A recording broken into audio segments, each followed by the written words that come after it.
baby. Morad, Fiki, how's it going? Man, can you already believe it's Thursday, February 23rd? This is so incredible that this year is already flying by. Today, I got a very special guest, Ken G. We're going to bring him up. He's going to talk about apartment syndications, wealth creation, banking, real estate, private equity, his personal investing that he's done. Throughout his career, he's been involved in transactions worth more than $2 billion. And that's a B with a billion. So this is a wealth of knowledge, and we're going to bring him back up, and I can't wait for y'all to hear from him. Let's go ahead and bring him in. Hi, Ken. How's it going? It's going great. How about yourself? Oh, it's going great here in Houston. They say if you don't like the weather, just wait 10 minutes. It'll change. Yes, sir. I hear you. It was cold. Now it's hot. Hot is good. I like hot. Yeah, definitely. Thanks for joining us today. We want to be very efficient with your time and respectful of your time, and really appreciate it. Just want to talk a little bit about your expertise and give a background of your career and how you got to this point.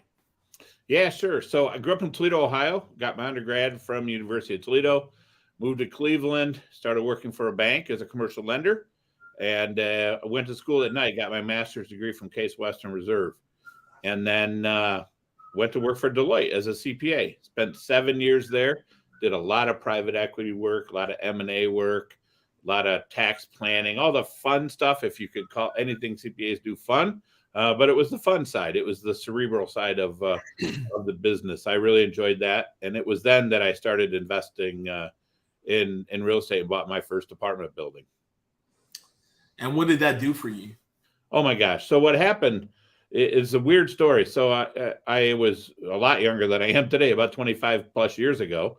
And I was with my daughter in the middle of the night doing her feeding. It was the only time I got to spend with her because I worked so much as a CPA. And so it was awesome time with her until one night I started getting really frustrated. I'm like, man, this is not cool. This is 3 a.m. and the whole house is asleep. And this is my quality time with my new daughter. I'm like, this isn't what I wanted, right? I can't figure out how I'm going to put them through school without all this debt, all these things, right? All these things that I wanted for myself, I couldn't see on my current path. So I said, all right, I got to fix this. So I went out, started to figure out the real estate business, took a lot of time, a lot of money. Finally bought 3 buildings, sold them 3 years later. And here's the big deal. I made $500,000 selling those first 3 buildings. And I thought, wait a minute, man, this has just blew my mind, because I was a CPA working like a dog as a CPA, and I just made $500,000 on the side. I thought, what if I actually put all my time, energy, and resources into this? This would be very cool. So I slowly continued to figure it out, get better at it. I'm thrilled to tell you 25 plus years later, I did put my kids through school without any student debt. I did quit my job. This is all I do. I get to build my own business. And I never had to worry about missing their baseball games and their soccer games and their basketball games. So totally different life now than I had from that night. That's a great point. You did those first 3 deals, you made $500,000. Working as a CPA, I mean, I don't know what you were making at the time, but you pulled forward, I don't know, 5 to 7 years of annual income. Yeah.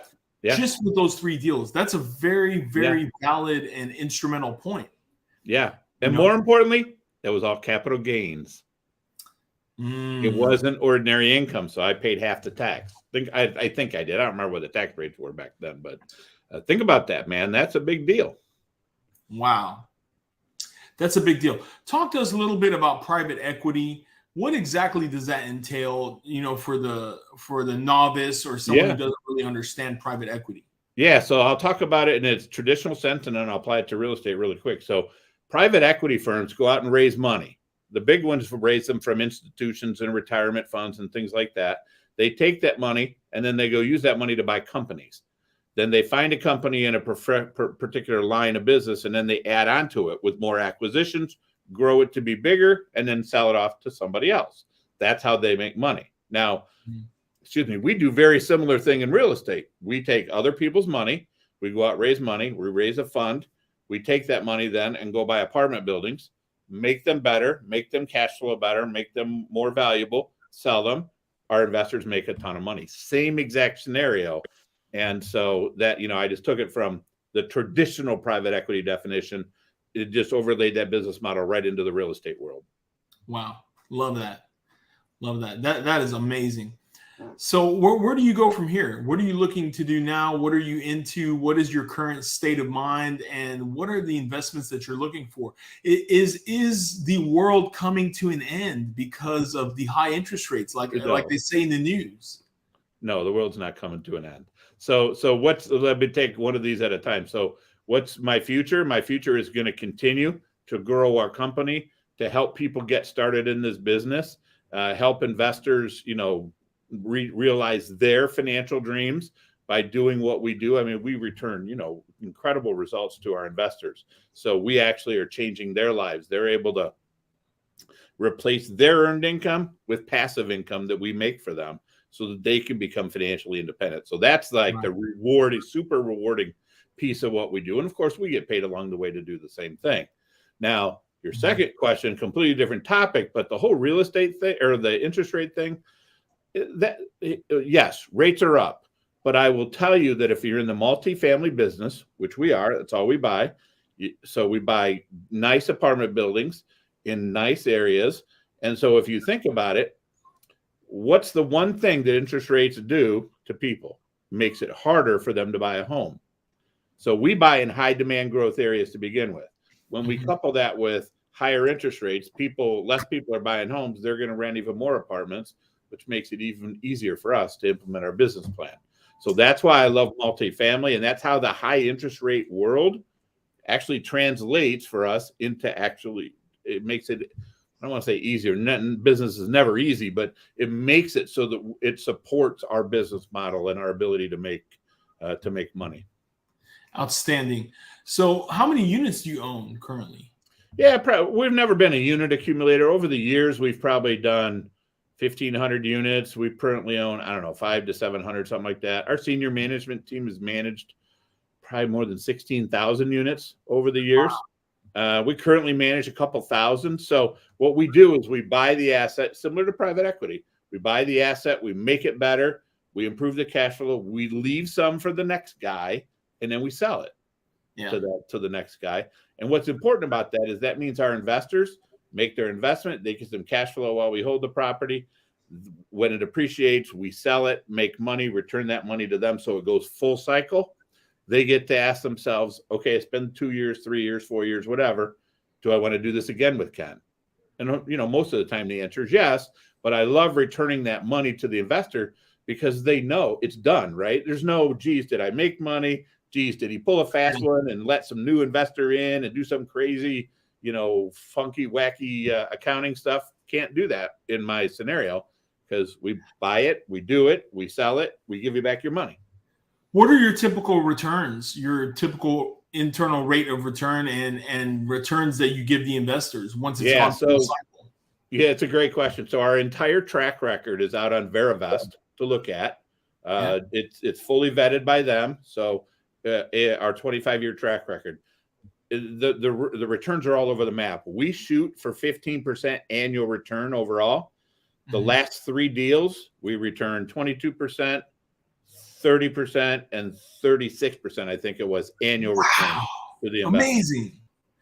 Amazing. You can't get that kind of return in the stock market. I mean, you could in theory. Maybe. But pray. Yeah. I don't like the stock market. I don't like that kind of volatility. That's why I like exactly. That is fantastic. Another question that I had for you. So can you talk a little bit about the 8th wonder of the world, also known as depreciation? Yeah, I can. So real estate is one of the few assets that still investments that still have tax benefits associated with them. Now, here's the weird thing. Usually when you buy something, right, in a business, you pay maybe $10,000 for it and you use it up over time. So it goes down in value. So the IRS lets you depreciate that over its useful life. Well, here's what's weird. The IRS allows you to depreciate real estate so you can expense it over time, even though it's going up in value. So now when we distribute cash flow to our partners, most of the time they get cash, but their K-1, the tax form that we give them, shows a loss. That loss is generated by these depreciation deductions that we're allowed to take. So you're getting that cash. Remember the cash flow I talked about? You're getting that cash flow on a tax deferred basis. So that's what depreciation does. It's an accounting concept to try to allocate the cost of an asset over its useful life, right? That's what it's supposed to do. But and it does that, except the real estate is going up and not down in value. But the government wants us to invest in residential real estate. I mean, that's an important objective, to have housing and affordable housing for people. So that's why they give us that tax benefit. Yeah, it sounds like depreciation is a fantasy expense. Meaning yeah. I mean, fantasy. Yeah, I hadn't thought of that word, but yeah. It's basically a paper entry in your accounting system. It has no cash effect. Now, when we sell that property, you have to recover some of that depreciation that you took, because they're not going to let you depreciate it down and not get any gain. You'll catch up. But hey, you got some capital gains out of it, and that certainly is a good thing. Yeah. Outstanding. Any last things before we let you go that you want to touch on? Anything that we missed that we didn't cover? Oh, geez. I mean, yeah, be careful what you ask there, because I could go on for days. But, I would say if people are really seriously interested in becoming financially independent, you really got to look at real estate, because it gives you that passive income, cash flow, appreciation, tax benefits. I can't find a more efficient way to achieve that objective. Wow. Thank you so much for your time, Ken. How can we get a hold of you? Yeah, sure. So go to KRIPartners.com/invest. And so it's KRIPartners.com/invest. It's the best way to see what we do, understand how we do it. There's a lot of information there. And then you can even book a call with me to see if something that is right for you is that we do. Thank you so much. That was absolutely incredible. We really appreciate your time and your wealth of knowledge. Well, thanks so much for having me. Yes, sir. And we will see you next time. Yes, sir. Thank you so much.